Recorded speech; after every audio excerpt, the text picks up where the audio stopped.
كانت اخطر الهجمات المصريه، وضربه راس من تريزيجيه انقذها اللاعب اوكوري وحولها الى ضربه ركنيه.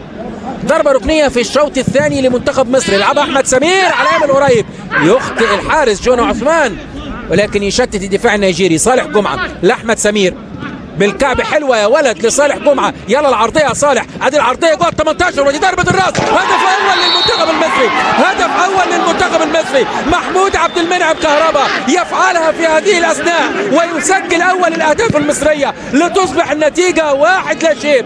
الشوط الثاني منتخب مصر يبدا بقوه وينجح في احراز اول هدف. كره عرضيه رائعه من صالح جمعه تتهيأ امام اللاعب محمود عبد المنعم كهربا ليسجل اول اهدافه في هذا اللقاء، والهدف الشخصي الثاني له في كأس افريقيا للشباب في النسخة الحالية.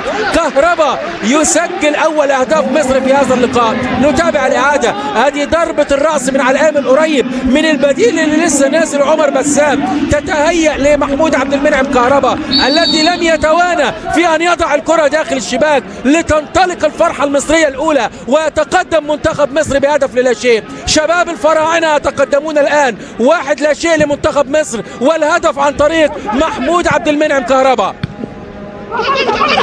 بلا المنتخب المصري احمد سمير يلعب العرضيه ودي ضربه الراس. هدف ثاني.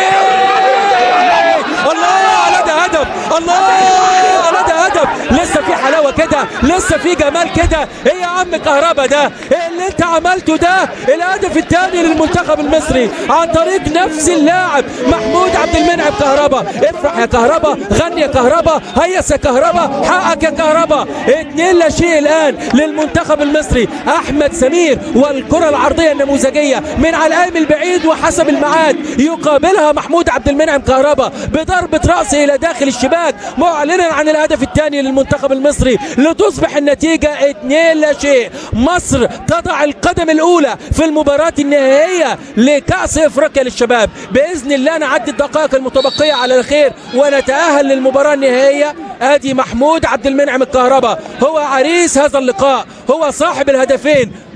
2-0.